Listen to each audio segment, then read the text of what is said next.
Afternoon, everyone. Kirk here. Welcome to Cherries Army YouTube channel. It's 45 minutes till kickoff, and this is Lineups Live. Thank you to everyone who's currently joined us on this unusual Lineups Live kickoff time, and a kickoff coming round at 5:30 at Huddersfield as AFC Bournemouth come up in their latest championship match. I've got Dan Juron with me. How you doing, Dan? I'm doing very, very good. Yourself? Yeah, I'm very, very good. And you're back to YouTube. I saw your latest video. A lot of montage clips that I could relate to throughout the season, ups and downs. But how are you feeling right now? A lot better than I was in January. Let's say it's been a bit of a up and down season, as you said. But I think where we are at the moment, we're doing well. The only way is up from here. So we've got to stay optimistic, got to stay positive. But massive 3 points up for grabs today for sure. You know, you can take part throughout the show in the chat. Let us know your thoughts on those lineups that we'll release in just a moment. And also give this video a like and subscribe if you haven't already. We're so close to 350. We'd really appreciate your support. Go subscribe. Okay, Dan, so we're at the John Smith Stadium. Now, the last time we went there in the Premier League, we won 2-0. It looks nice and sunny, on Chris Temple's tweeted. So, yeah, nice conditions. Yeah, it's... I mean, if we go off previous results against Huddersfield, especially the last one, I mean, I'd argue that the last time we played them was perhaps the most convincing win we've had all season. I think that Huddersfield were never really in the game.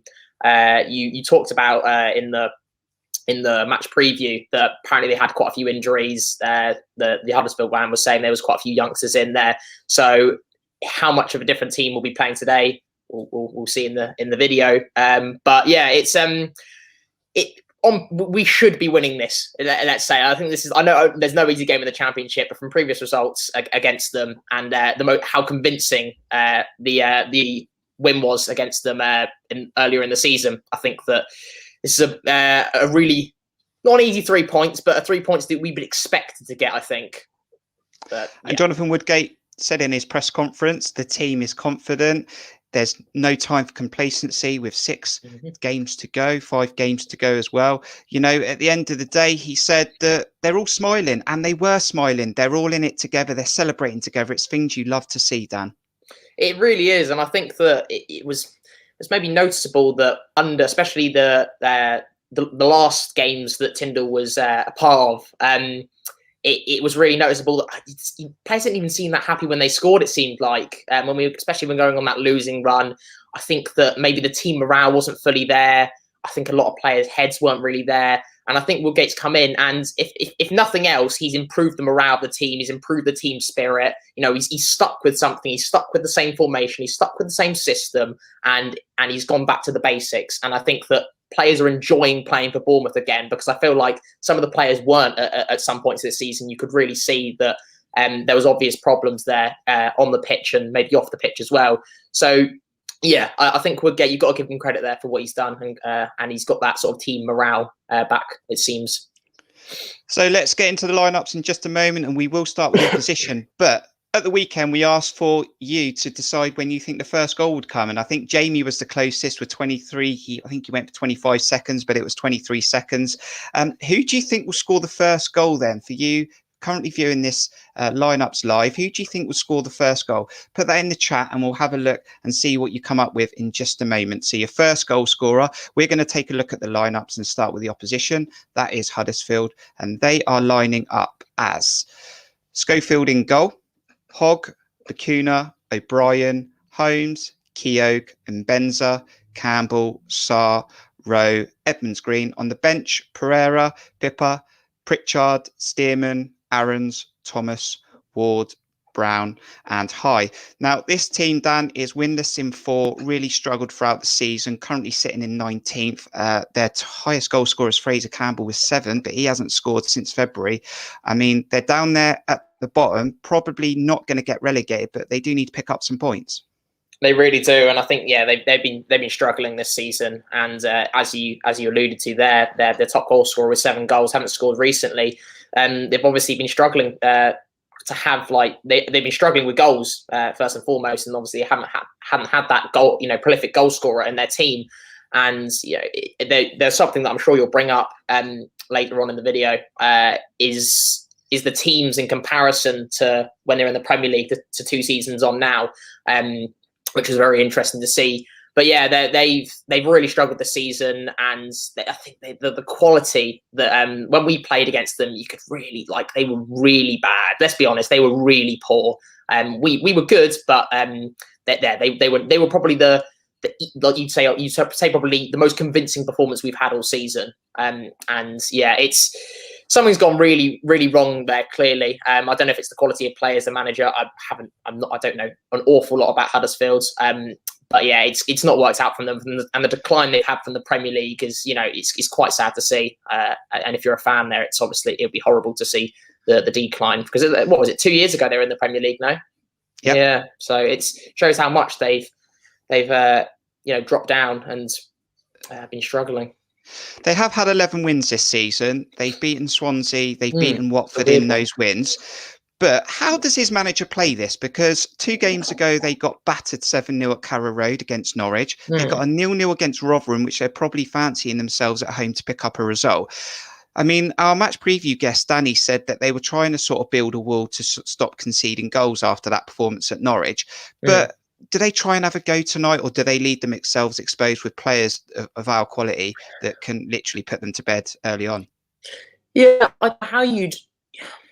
I suppose if you're the manager, you've got to try and you go for the result here. I think that you try and be as solid as possible. I think they made the mistake alongside many teams at that point where they tried to go sort of toe to toe with us. They tried to out football us, if you will, in the way they were playing against us when we beat them 5-0. And obviously, so many teams have just sat back, been solid defensively, whipped in crosses. I mean, if I was the Huddersfield manager, if I was the manager of any team in the Championship and I was playing against Bournemouth, get the balls in the box constantly get balls in the box, solid at the back, because we've just been looking so vulnerable from crosses. So I think that should be their tactic, and I think will be their tactic to stay solid. 7-0. I think that must be the largest win in the Championship. So yeah, it was a battering, and I think that maybe that we'll see a response from them, but I think ultimately we should be getting a win here, especially if they do try to go toe to toe with us in the way they play.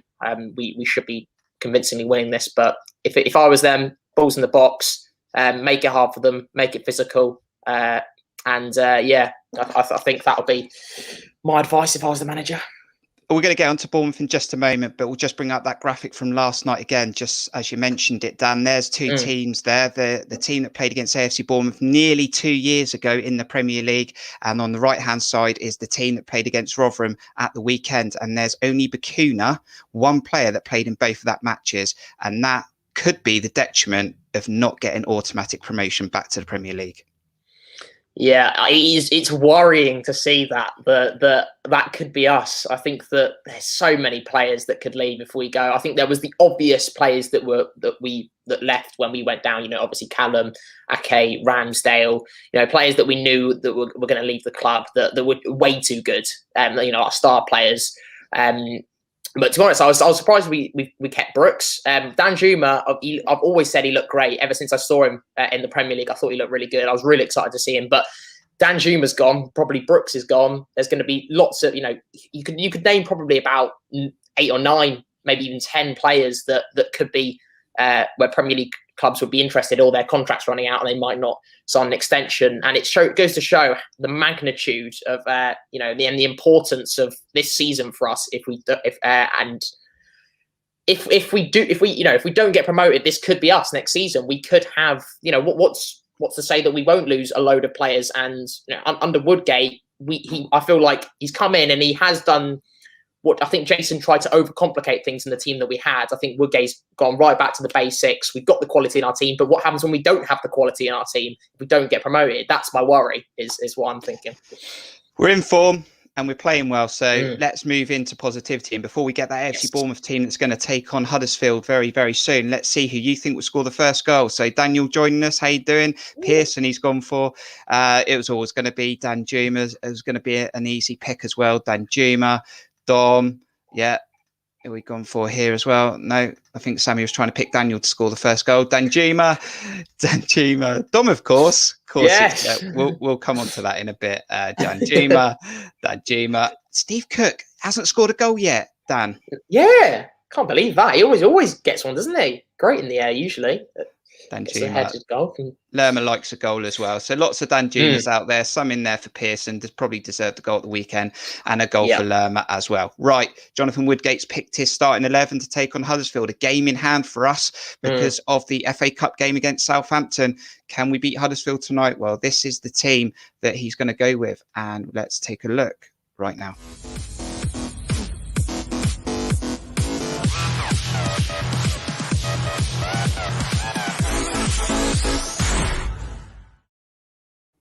In goal for AFC Bournemouth, Asmir Begovic. Captain, Steve Cook. Lloyd Kelly. David Brooks. Jeff Lerma. Dom Solanke. Arno Danjuma. Adam Smith. Cameron Carter-Vickers. Ben Pearson comes in. Philip Billing. On the bench, Mark Travers. Jack Stacey. Mepham.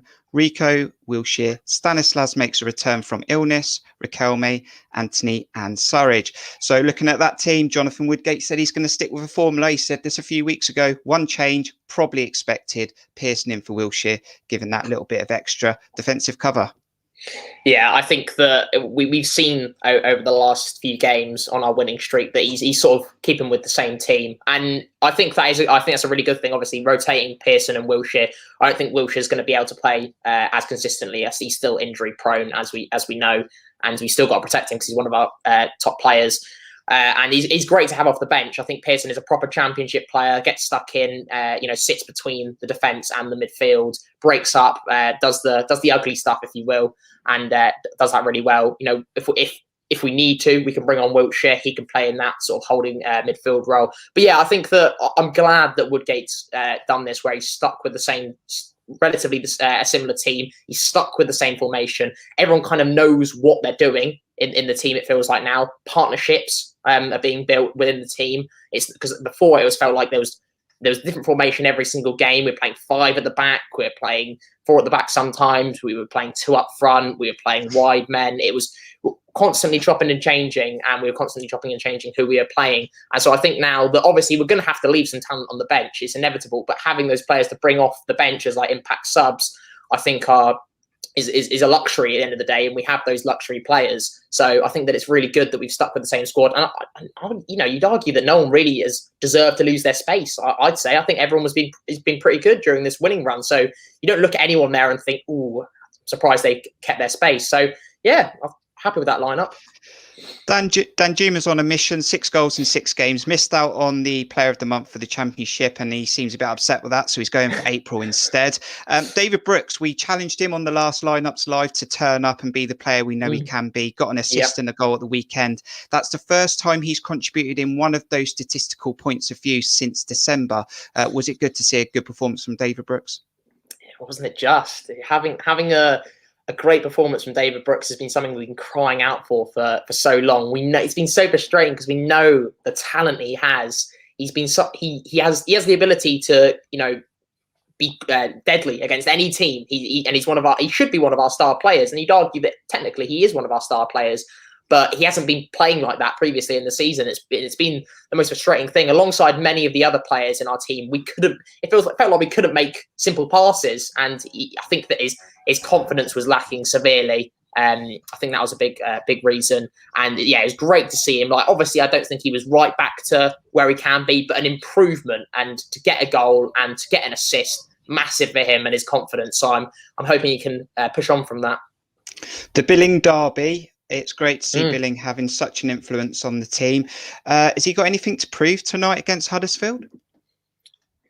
Does he have anything to prove? I don't know if he'd want to. He probably would want to, wouldn't he? I guess so. I think that he's just enjoying playing his football at the moment. And as many Bournemouth fans would say, who would have thought that Billing would be in this situation at this point in the season, with, like, in comparison to what he was at the start? He's just suddenly turned into like the reincarnation of Lionel Messi.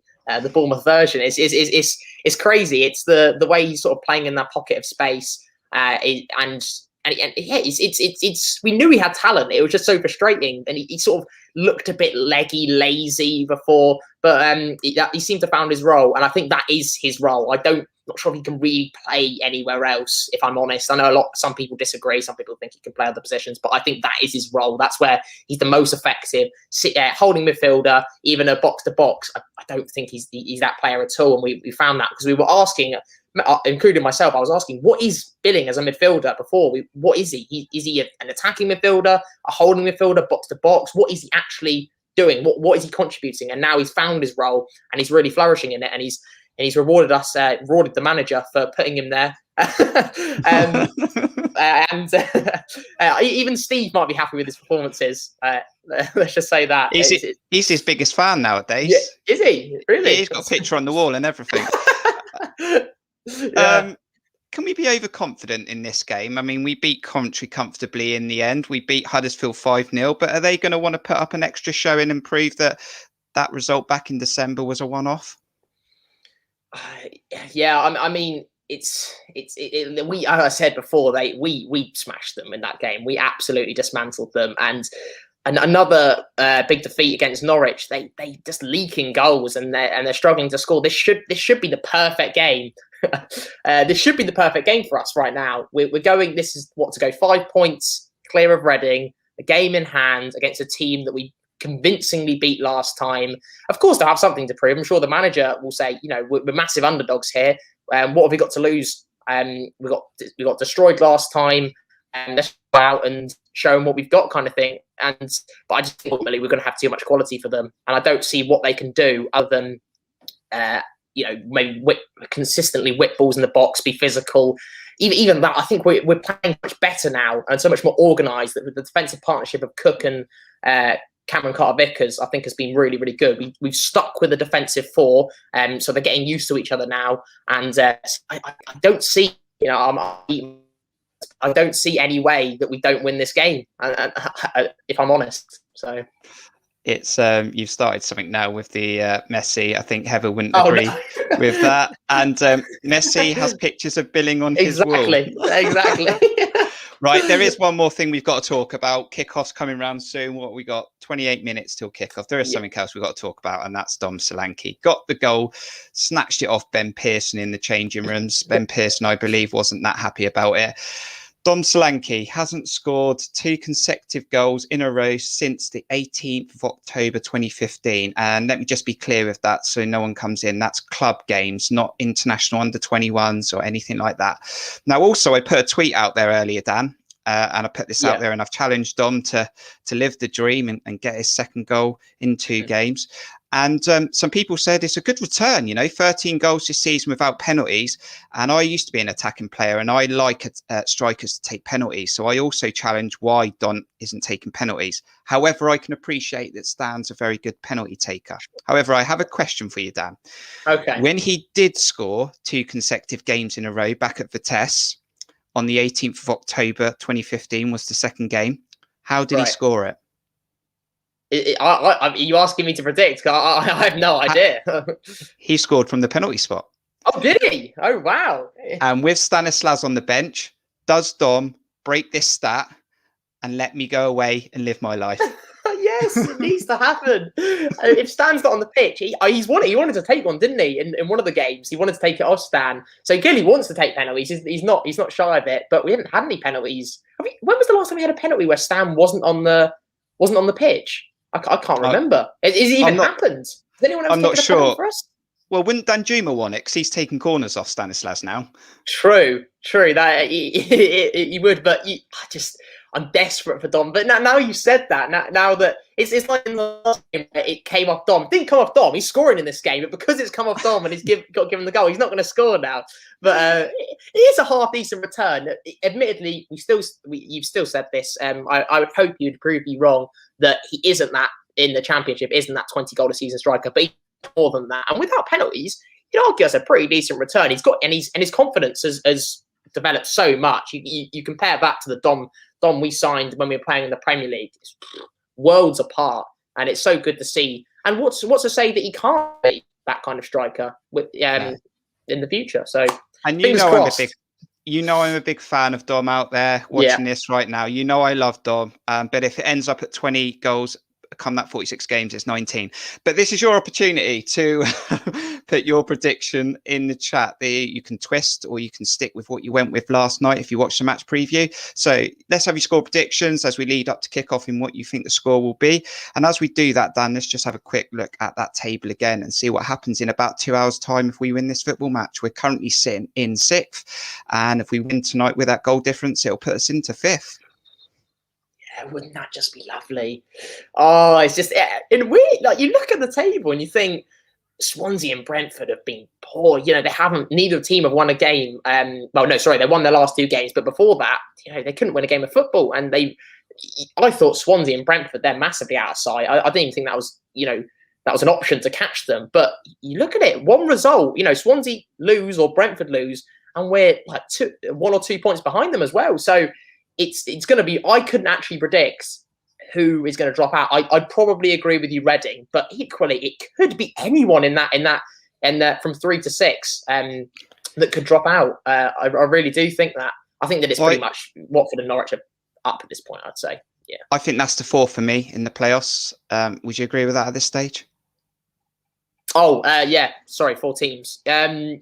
Yeah, as I said, I probably would say that if I was gonna put my money on it, I'd probably say that that's going to be the teams there. I think that Reading, they just maybe don't have the.